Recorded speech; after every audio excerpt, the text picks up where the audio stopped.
Questão 91, IF-SU 2015. O tecido epitelial está dividido em tecido epitelial de revestimento e tecido epitelial glandular. Revestimento, né? E glandular. O tecido epitelial de revestimento, além de revestir o corpo, forra as cavidades internas, como a traqueia e os brônquios. Observando sua aparência nessas cavidades internas, tem-se a impressão de que existe mais de uma camada de células, pois os núcleos dispõem-se em diferentes alturas. Essa disposição celular caracteriza o epitélio unistratificado, pluristratificado, pseudoestratificado ou de transição. Então, antes da gente marcar a resposta correta, vamos para as informações. Então, os epitélios eles podem ser classificados quanto ao número de células.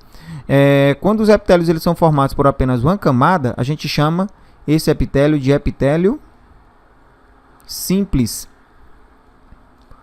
pois ele só possui apenas uma camada de células. Deixa eu fazer aqui um desenho esquemático, só para a gente ter uma noção de como seria ele. Então, epitélio simples é aquele que possui apenas uma camada de células compondo. Ele também é chamado de unistratificado. Unistratificado. Correto? Já os epitélios formados por duas ou mais camadas, né, de células, eles são chamados de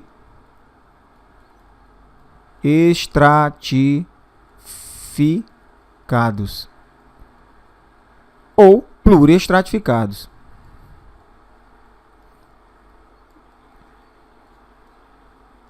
Ou pluriestratificados. Então, como eles são formados por duas ou mais camadas de células, então eles têm, fazendo um desenho esquemático aqui, né, eles vão possuir duas ou mais camadas de células compondo. Eu vou colocar com duas camadas só para a gente, como eu lhe disse, ter uma noção de como seria. Então, as células aqui, núcleo. Então, esse seria um tipo de tecido epitelial que teria duas camadas, então ele seria estratificado ou pluriestratificado. Existem também epitélios que são formados por uma única camada celular.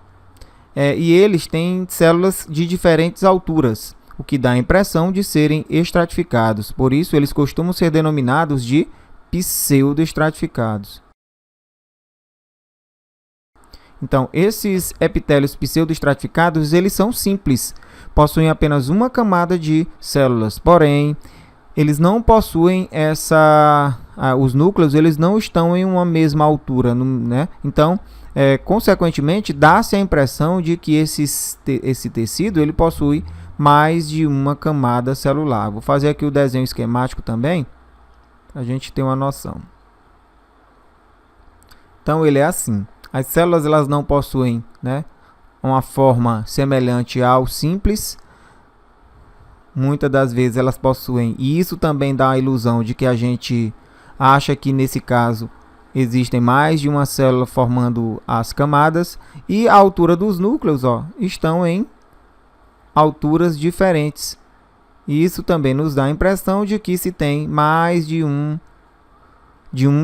célula formando a camada, mais de uma camada, né, formando esse tecido. Então ele é chamado de pseudoestratificado. Então a gente já sabe o que seria tecido epitelial tipo unistratificado, pluristratificado e pseudoestratificado. O tecido epitelial de transição é aquele que reveste internamente a bexiga e outros órgãos do aparelho urinário. À primeira vista parece ser um epitélio estratificado, formado por várias camadas de células esféricas ou poliédricas. Porém, suas células variam na sua morfologia dependendo do grau de estiramento que ela tem, né? Então, elas podem se tornar globosas ou até achatadas na sua superfície. Então, a bexiga, lembre o seguinte, a bexiga ela é uma estrutura, né, que vai comportar líquido, urina. E aí essa forma dessa célula, ela vai se diferenciar, vai ficar diferente. Por quê? Porque vai depender, por exemplo, do volume de urina que se tem dentro dela. Então, essas células, elas vão, de certa forma, quando está com uma grande quantidade de urina dentro, quando a bexiga ela contém uma grande quantidade de urina, o que é que vai acontecer? Essas células elas vão se tornar mais esticadas, né? Porque elas vão ficar, logicamente, o seu volume vai aumentar, a pressão interna vai aumentar e aí ela vai também mudar a sua forma. Quando é esvaziado e a quantidade de urina é menor, o que acontece com esse tecido? Ele vai voltar à sua forma não esticada, né? Ela vai ficar assim mais globosa, né? Então, esse tipo de epitélio, quando ele sofre mudanças nas suas formas, né? Ele é chamado de epitélio de transição, mas não é nossa questão. Ele é chamado de epitélio de transição, correto? Então, vamos ler novamente aqui. O tecido epitelial de revestimento, além de revestir o corpo, forra cavidades internas como a traqueia e os brônquios. Observando sua aparência nessas cavidades internas, tem-se a impressão de que existe mais de uma camada de células, pois os núcleos dispõem-se em diferentes alturas. Qual seria a resposta? Letra C, pseudo-estratificado. Correto?